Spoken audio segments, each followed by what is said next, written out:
今日は須川フィッシングパークさんに遊びに行きました。で今日はスプーンの使い分け、はい、そうですね。今まで経験を積んできた中のいろんなのをちょっとおさらいじゃないですけど、はい、そういうのをやって、で、できればボトムの釣り、これから冬の時期は結構ボトムが必要になるので、そういうのをちょっと練習できたらなと思います。はい、ボトムは初めてなんで、はい、はい、優しく厳しくいきますね。よろしくお願いします。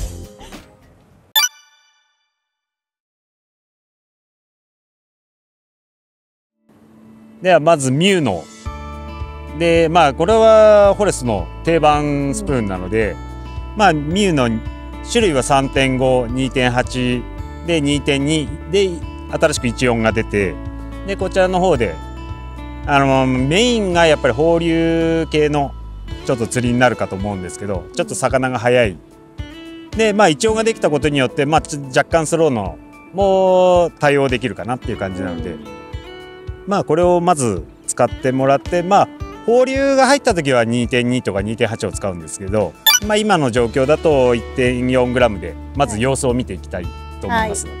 はい、ミューは基本放流を使う方が多いんですけど、投げればまず放流が入ったら、魚が入ったらミューを投げるぐらいの勢いで、グラムはその時々によるんですけど、2.2 だったり 2.8 だったり。じゃあ今よりは重いのですね。そうですね。でその後それは落ち着いた段階で 1.4 グラムを入れてくるっていう感じになります。はい。今じゃあちょっと落ち着いてるんで、ミューの 1.4 あたりで。そうですね。でちょっと釣っていきましょう。はい、お願いします。お願いします。どこ行った？どこ行った？あっち釣っちゃった。向こうまで飛ばしちゃった。取れない。お、ミューです。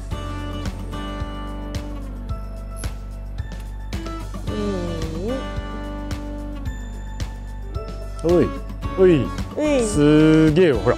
おおい、ああ、魚が下手だった。よし。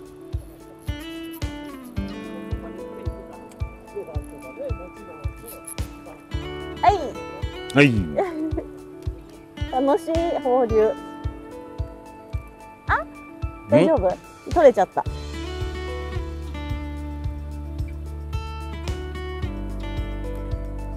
ちょっとランディングの練習だね。ランディングって何？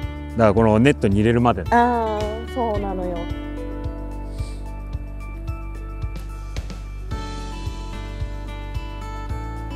はい。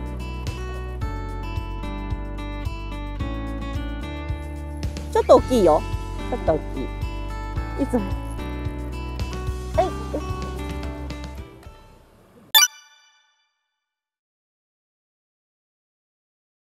はい、次はパルの説明になります。でこちらの方もミューと同じようにフォレストから長く昔からあるスプーンなんですけど、これも 3.8 と 2.5 グラムで、あと 1.6 グラムっていうのがあるので、これも放流でスローな放流の時とか、ちょっとバタバタした時のスプーンの動きの方が魚が好む場合はこのパルを使う。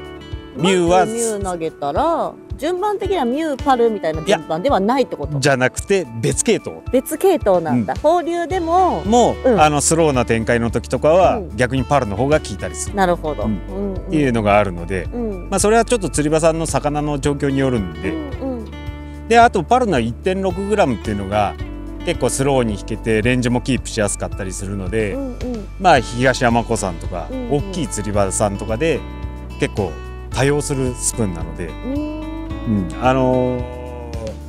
巻き方としてもこれも普通に巻いていただければパタパタするので、でそれで釣っていくっていう感じですね。ミューで反応が悪ければじゃあパルに切り替えてっていう、そうですね。速さ的にはミューよりもゆっくりめで巻いてあげる。若干ゆっくりっていう感じです。感じなんですね。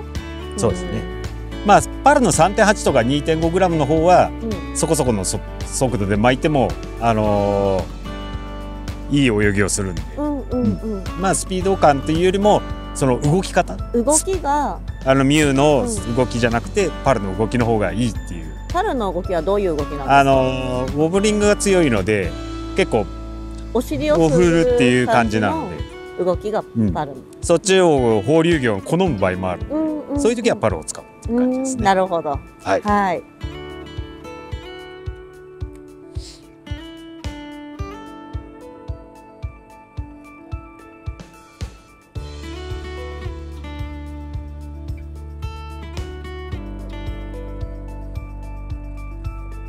やべやべパルの2号です。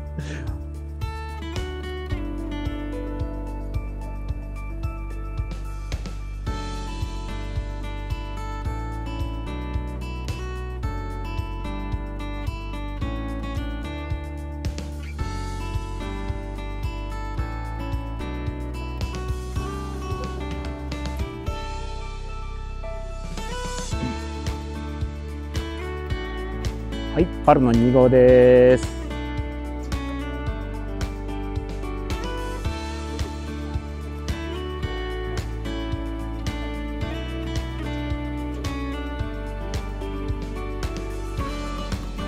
お、来た。何？パル2号。パル2号オレキンです。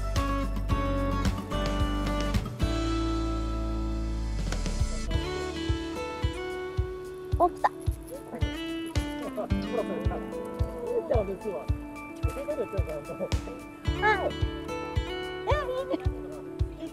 はい。あ、なんか嬉しい。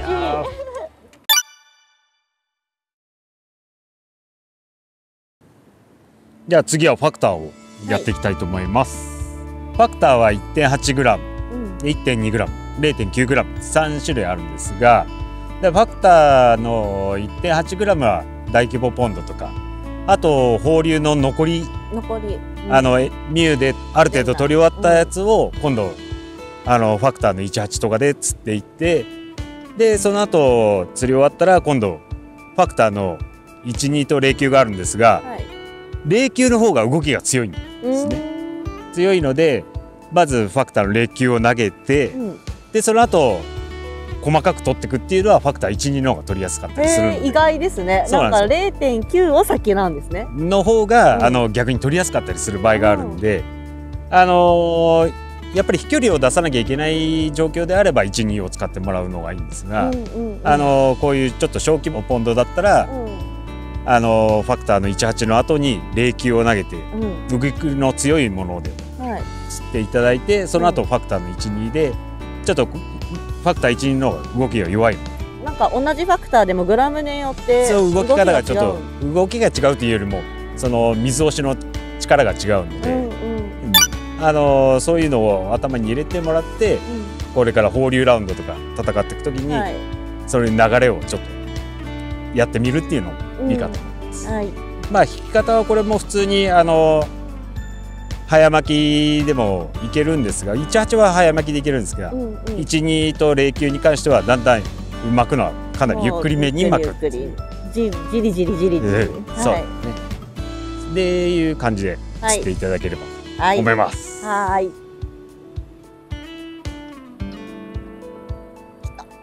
いしょー。うい。こい。ちっちゃい、可愛い。お上手。色綺麗だよ。釣れました。ファクターのいくつだ？1.2。1.4？ファクター 1.2？ ファクター 1.2 炙り鮭です。さっきと同じでファクター 1.2？ 1.4 だけど。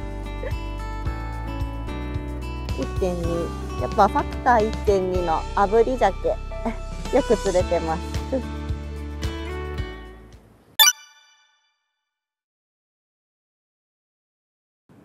はい、じゃあ次はフィックスの方でやっていきたいと思います。フィックスは 2.5g と 2g、であと 1.3g と0.7 グラムっていうのがあるので、まあ基本 2.52 グラムっていうのは東山湖さんとか大きい釣り場さんで魚が下にすごい溜まってる場合とか、ボトムトレースしやすいように作ってある、浮き上がりが遅いので、まあ結構その大きいのボトムの方の魚を釣るっていう意味ですごい使いやすいっていう感じですね。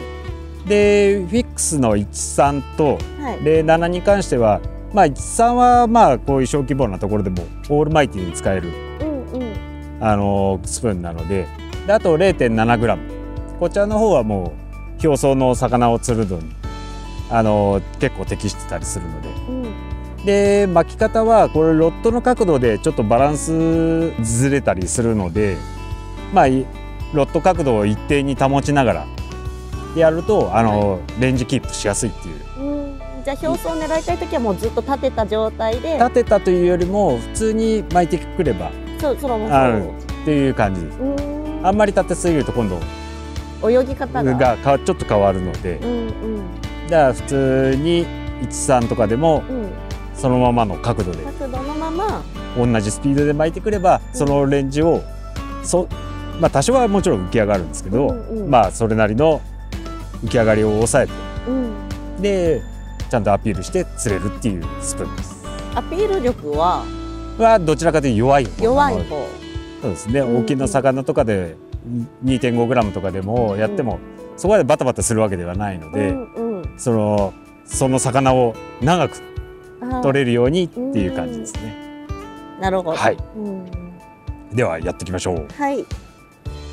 でもね、動きが激しいと目には止まるけど飽きられやすい。からもう飽きてきたところでゆっくり見せてじわじわ系のルアーなんだ。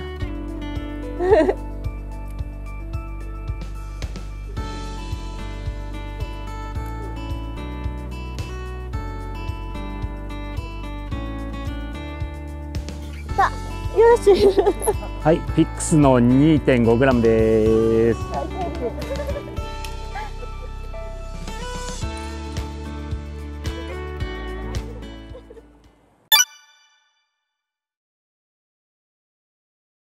はい、次はちょっとメビウスという、これボトム系のスプーンになるんですが、ウェイトは 2.4 グラムで 1.9 グラムと 1.7 グラム、であと1.2 グラムっていうのがベースであって、あと 0.9 グラムと 0.6 グラムっていうのがあるんですが、それはもう軽いソフトなボトムの釣りの時に使う。で06の方に関しては普通に巻きで使えるスプーンになってますんで。でこれからの時期冬場とかはどうしてもボトムに魚がくっつきやすいので、どうしてもボトムバンプさせたり、ズル引きってみたり、あとデジ巻きっつって一定にずっと巻き続ける。一定がデジ巻きだっけ？一定。グリーだけど、そのリズムが一定。なるほど。それを止めて長くしてとかじゃなくて、一定にグリそう、一定のリズムでやっていくっていう。じゃないと魚あんまり止まってる方が食う場合もあるけど、基本はその逃げてくものに追いかけてくるっていうイメージなので、それをあんまり止めすぎると魚があれっつっていなくなっちゃったりするんで、まあ初めは同じリズムで一定のリズムでやり続ける感じですね。なんか形特殊ですよね。なのでこれは浮き上がりがそんなにひどくなく、なおかつ落とす時にキックバックっつってゆっくり下がってまた上がってっていうように作ってあるので、ボトムの釣りには最適な。メビウスがそうですね。ボトムがいい。そう。で大きいポンドですと 2.4 グラムとか使うんですが、まあこういう小規模だったら 1.7 グラムとか 1.2 グラム。まあそれは魚の追い方によるんで、まあそれはちょっと経験してもらってっていう感じですね。まあ今日だったら多分 1.7 か 1.2 グラムぐらいで。ちょっと小ぶりですもんね。今日入ってるお魚さんが。そうですね。で釣れるかと思いますんで。はい。やってみます。はい。じゃあ続きは今度はメビウス。これからの時期冬場とか魚が結構下目にいることが多いので、それをうまく取れるようにメビウスの使い方と釣り方をちょっとやっていきたいと思います。はい。そうすればさっきのミニゲームみたいな大差はつかなかったのかなっていう気はします。ボトムの釣り方。そうですね。をちょっとこれからやっていきたいと思います。はい、お願いします。じゃあまずボトム、大きく分けて2種類あるんですが、ボトムバンプと言われる竿を煽ってルアーを持ち上げて落とす、持ち上げて落とす。で次がデジ巻きっていうのがあって、オンオフオンオフっていう意味でデジ巻き。なるほど。っていうのが大体その2種類。はい。であとは最終的にズル引きって言って本当にルアーを地面から離さない釣りっていうのがあるので、はい、そちらの方は後々っていう感じなんですけど、まずバンプのやり方、はい、普通通り投げていただいてボトムを取ってもらう、で糸をこうまっすぐ、ちょっと今風あるんであれですけど、でこの跳ね上げる。で見てると糸が落ちてる時はスーっていってるんだけど、ふわって今落ちて緩んだ着でだとそうっていう感じです。これをずっと続ける。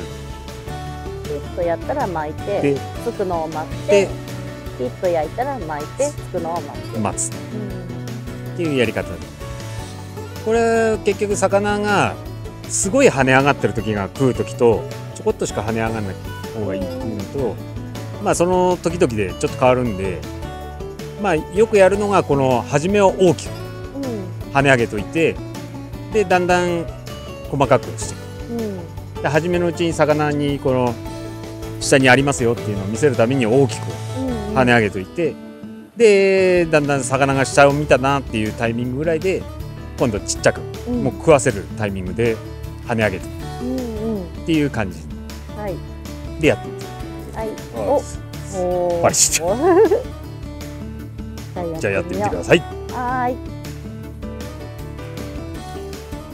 ちゃん、ちょっと横になっちゃった。でも浅いからついた。で、こうやって。だからもうその時ロッドを逆にこういうふうに、こういうふうに持ち上げるように。こう持った方が、多分跳ね上げるのも楽だと。こうやって上げるんで。手首で上げる。手首で。こう手でこう上げてもいいんだけど、それだと跳ね上がりすぎちゃうんで。巻く。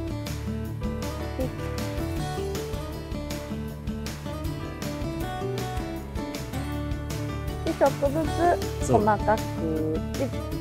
これやり込んでいくと、この早く跳ね上げた方がいいのと、ゆっくりこう跳ね上げる、こういうのと、これはちょっと魚の食い方によってやってみる。変えてって反応を見てついてきてるもんね。なるほど。これボトムやるとき、これ今 SL でやってるんだけど、PE とかカラーライン使った方が本来は見やすいんだけど、こう水につけると糸って太く見えるから、でこれでもう一回もし見にくかったら水につけてからどこにあるよ、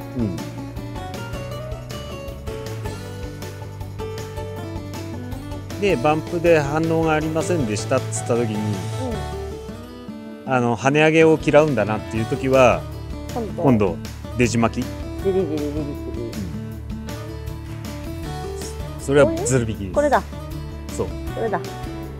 でその時も本来は糸を見てやってもらう。糸を見る。突っ込んじゃわないの。そう。だ結局その水に突っ込んじゃってたら、うん、糸が着底してるかどうかわかんない。緩むのが見えないから。そう。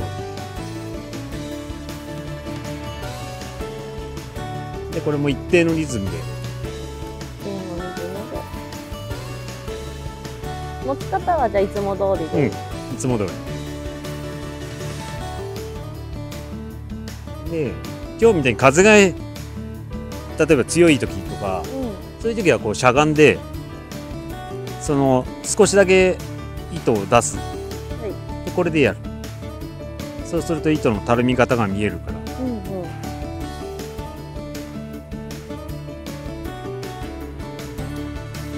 あれそれがきっとヒゲになっていくヒゲの原因ですね。そうですね。立って投げる私はまだ。ああ、そうだね。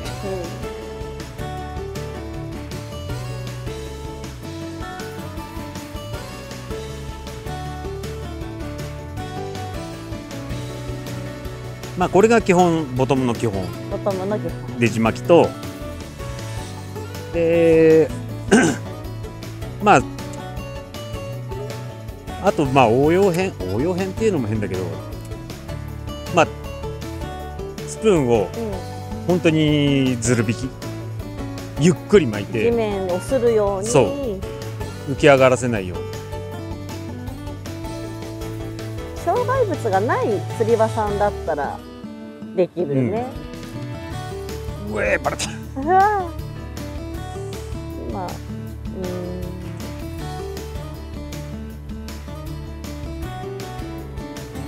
でこれも基本ずる引きの時もそうなんだけど、おバンプで釣れた。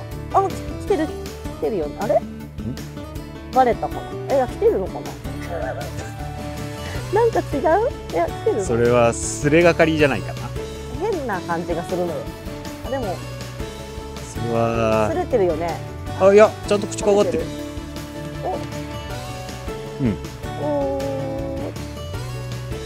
これでね、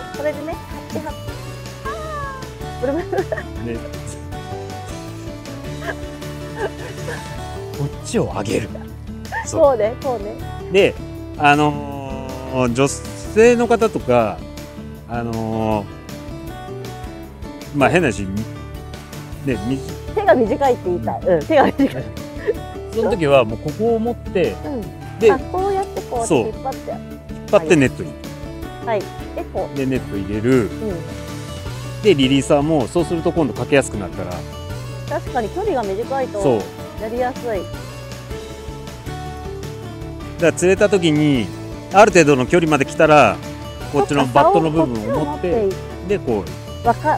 その方がいいわ。一生懸命こうやってやろうとするから、長い竿になればなるほど多分きつくなってくるから。あと柔らかい竿、さっきの白いやつみたいにぐにょって曲がってくれるんだったらいいけど、これは張りが結構ある方だから、こう持ってこうやっていくやった方が確かに多分ランディングのミスは減るかもしれない。もう本当課題がそこなんだよ。風強いな。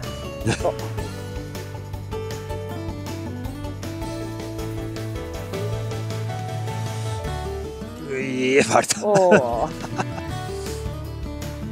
でやっぱりボトムの釣りってかかりは悪い方になっちゃうんですよ。渋いってこと？渋いとかじゃなくて口にへのかかりが緩い。そうだからもう当たりがあってもまあまあバレてもまあしょうがないぐらいの気持ちで。いやここ浅いから本当にすぐつく。そう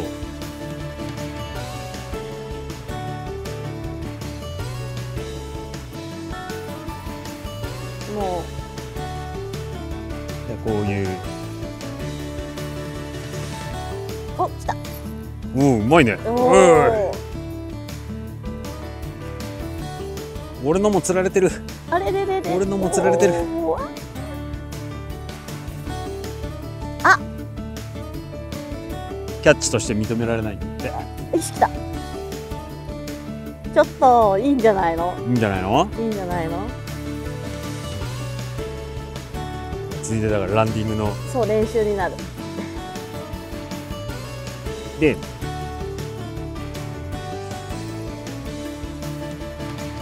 焦らずね。そう。で、これぐらいの距離になった時に、ちょっとずつバットを持って、あ、楽。楽です。これはいい。けどそのバットを持ち帰る時にテンションが抜けやすいから、そこだけ気をつけて。はい。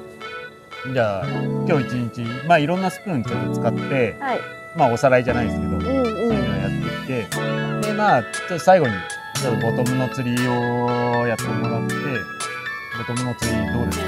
ボトム面白かったです。やっぱりアクションするのが好き。普通に巻くだけじゃなくて、竿でこう動かしたりとか、やっぱり巻き方も一定じゃなくってゆじ巻き、とかそういう風にちょっとやるのが面白い。まあこれからの冬の季節は結構どこの釣り場さんでもボトムに魚が行きやすいので、まあちょっと対応してもらって、で大会とかでも真夏でもボトムの釣く釣り場さんとかあるんで、まあそういう時にボトムの釣りをちょっとやってもらったりっていうのを今後の大会とかで活用いただければと思います。ボトム結構調子よく釣れてましたよね。そうですね。まあ一応釣ってたんで。一応釣れてたんで。でまあこれもボトムもバンプレジ巻きとかズル引きとか、まあその時々で、それは自分で判断して、こういう当たり方だからこれはあんまり跳ね上げない方がいい。そういうのは自分でちょっとこれはもう感覚的な話になっちゃうんで、まあそれはちょっといろんな釣りをしながら練習してもらって、あこういう時はこうだっていうのを分かってもらえる。今日って結構クリアな池じゃないですか。で、ピンクのグローだったんですけど、例えばその池の色でやっぱ反応する色とかも全部投げて探るしかない。まあ基本グローとか明るめの色から、やっぱ発見しやすいように明るめから投げた方がいい。あとボトムのその水質です。で泥が多いところだと沈んでしまうので、やっぱりある程度目立つものじゃない。じゃあ目立つ色から投げていってみる。であんまり泥がないとかそういうところになってくると、逆に今度茶色とか本当に目立たないペレットみたいなとかの方にこうして、まあそれはスプーンのカラーローテと同じように、まあそれも試してもらうっていう方がいいかな。なるほど。こんな感じでボトムの釣り初めてやってまあ今の時期が結構釣れてたのでよかった。楽しかったです。また修行をしないと。そうですね。ちょっと頑張って。まあいろんなところでちょっと試してやってみれればと思います。はい。今日はありがとうございました。お疲れ様でした。お疲れ様でした。